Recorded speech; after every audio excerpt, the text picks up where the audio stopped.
1999 എന്ന അക്കം അച്ചടിച്ച സ്വർണമാണ് പൂർണ്ണമായും പരിശുദ്ധമായ സ്വർണം. 999, 995 എന്ന അക്കങ്ങളിലും സ്വർണ്ണക്കട്ടികൾ ആഭരണ നിർമ്മാണത്തിനായി കൊണ്ടുവരാറുണ്ട്. തനിത്തങ്കമായി ഇവ കൊണ്ട് ആഭരണങ്ങൾ നിർമ്മിക്കാൻ സാധിക്കില്ല. അതുകൊണ്ട് കൃത്യമായ അളവിൽ അലോയ്, ചെമ്പ് തുടങ്ങിയ മറ്റു ലോഹങ്ങൾ ഇടകലർത്തി 24 കാരറ്റ് ഉള്ള തനിത്തങ്കത്തെ ആഭരണ നിർമ്മാണത്തിനായി 22 കാരറ്റ് അല്ലായെങ്കിൽ സ്വർണ്ണ പരിശുദ്ധിയുടെ മാർക്കായ 916ലേക്ക് മാറ്റും. മാറ്റു കുറയാതിരിക്കാൻ സ്വർണം ഉരുക്കുമ്പോൾ 917ആയാണ് സ്വർണം വൈദ്യുതിയുടെ ചൂടിൽ ഉരുക്കിയെടുക്കുന്നത്. 1100 ഡിഗ്രി ചൂടിലാണ് സ്വർണം ഉരുക്കുന്നത്.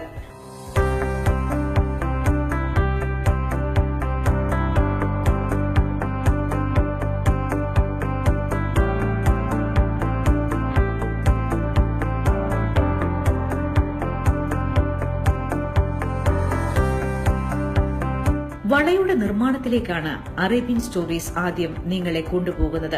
കമ്പ്യൂട്ടർ രൂപകൽപ്പനയാണ് ഇപ്പോൾ വളയുടെ നിർമ്മാണത്തിലുള്ളത്. ഉരുക്കിയ സ്വർണം ചെറിയ കമ്പികളുടെ രൂപത്തിലാണ് കിട്ടുന്നത്. അത് റോളർ മിൽ ഉപയോഗിച്ച് പല വലുപ്പത്തിലുള്ള സ്വർണ്ണപ്പട്ടകളും കമ്പികളും ആക്കുന്നു.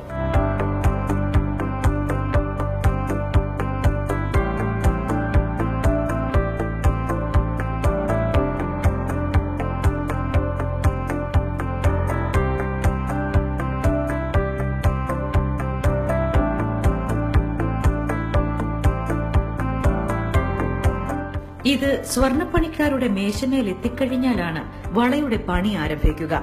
വലുപ്പമനുസരിച്ച് ഇവർ സ്വർണ്ണക്കമ്പികൾ വളച്ച് വളയ രൂപത്തിലാക്കി ഗ്യാസ് ഉപയോഗിച്ച് രണ്ടറ്റങ്ങളും കൂട്ടിയോജിപ്പിക്കുന്നു.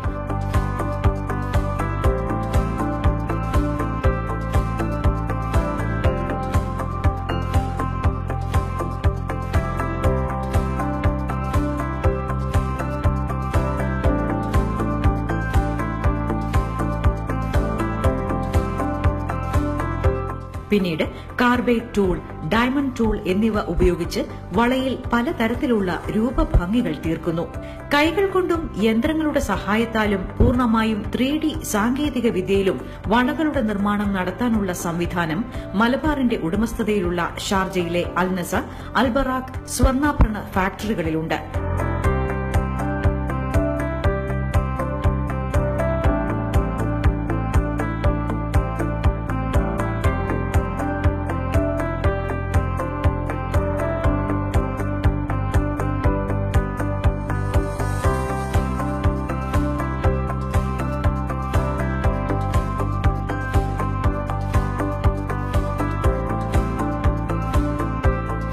ബംഗ്ലാദേശികളും മലയാളികളുമാണ് ഇവിടെ സ്വർണ്ണപ്പണിക്കാരായുള്ളത്.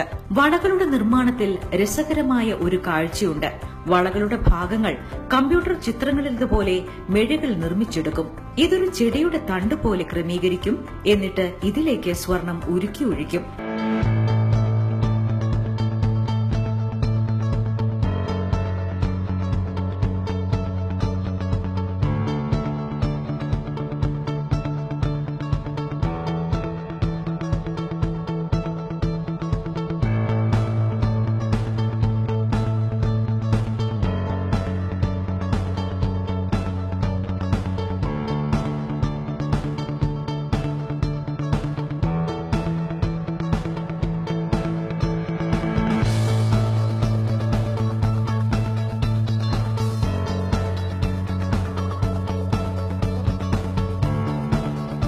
മെഴുകു വേറെയാക്കി സ്വർണം മാത്രം തിരിച്ചെടുക്കും. ചെറിയ കട്ടറുകൾ കൊണ്ട് കൈകൊണ്ടിവരെ കട്ട് ചെയ്തെടുത്താണ് കൂട്ടിയോജിപ്പിച്ച് പണിയാൻ മേശമേലെത്തിക്കുന്നത്.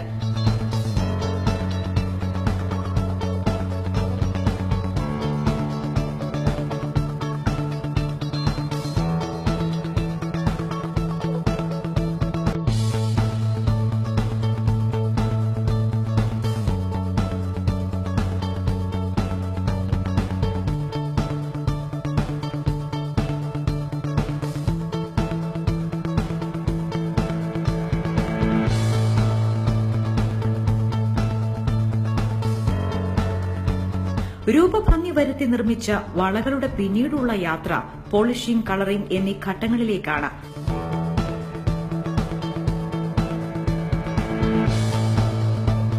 ഇലക്ട്രോപ്ലേറ്റിംഗ് സാങ്കേതികതയും മിനുക്ക് പണികൾക്കായി ഇവർ ഉപയോഗിക്കുന്നുണ്ട്.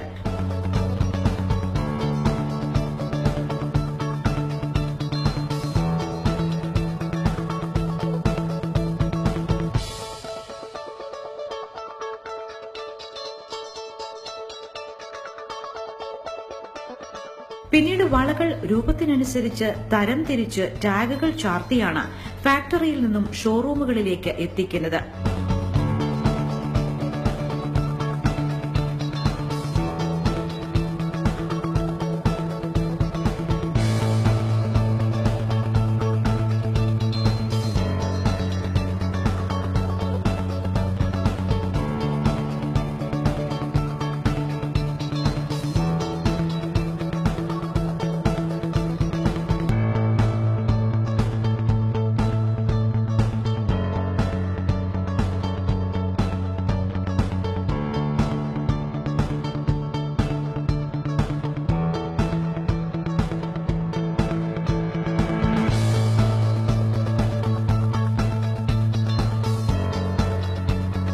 വളകളുമായി താരതമ്യം ചെയ്യുമ്പോൾ മാലകളുടെയും മോതിരങ്ങളുടെയും പണിയാണ് കൂടുതൽ ബുദ്ധിമുട്ടുള്ളത്. ഓരോ മാലയുടെയും ഡിസൈൻ, ഭാരം എന്നിവയ്ക്കനുസരിച്ച് യന്ത്രങ്ങൾ വെവ്വേറെ വേണം. 0.23 mm കനത്തിൽ 16 ഇഞ്ച് നീളമുള്ള മാലയ്ക്ക് 2 ഗ്രാം തൂക്കമുണ്ടാകും. ഇറ്റാലിയൻ നിർമ്മിത യന്ത്രങ്ങളാണ് മാല നിർമ്മാണത്തിന് ഉപയോഗിക്കുന്നത്.